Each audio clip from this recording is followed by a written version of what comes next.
இங்க ஹனிமூன் போயிட்டு வந்த மாதிரியே எல்லாம் நடக்குது. மாப்பிள்ளை தம்பி என்னடான்னா அவளுக்கு இத பண்ணிடு அத பண்ணிடுன்னு உனக்கு ஆர்டர் போடுறாரு. உடனே நீயும் ஆர்டர் போட்டதுக்கு மேல உசுர கொடுத்து அப்படியே சேவகம் செய்யற. அதுக்கே பழக்கப்பட்டவளாச்சு நீ எல்லாம்.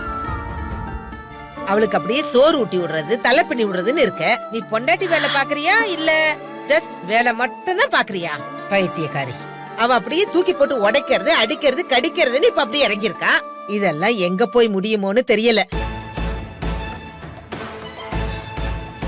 உன்னை இப்படி பாக்குறதுக்கு எனக்கு ரொம்ப சங்கடமா இருக்கு மல்லி. என் புள்ள வாழ்க்கை எப்படியெல்லாம் இருக்கணும்னு மனக்கோட்டை கட்டி வச்சிருந்தேன். கடைசியில ஒரு நட்டு கேஸுக்கு ஸ்க்ரூ மாட்டிட்டு இருக்கிறத பார்த்தா என் மனசு ஆறுமானே தெரியல. என் மக எப்படியெல்லாம் வாழணும்னு எனக்கு 1000 கனவு இருக்கலாம்ல. ஆனா என் கண்ணு முன்னாடியே அதெல்லாம் உடைஞ்சு நொறுங்குறத பாக்கும்போது ஐயோ தாங்க முடியல. உன்னோட மனசால கூட நீ யாருக்கும் எந்த கெடுதலையும் நினைக்க மாட்ட. ஆனா அந்த ஆண்டவன் ஏன் தான் உன் தலையில இப்படி எழுதி வச்சிருக்கானோன்னு எனக்கு ஒண்ணுமே புரியல.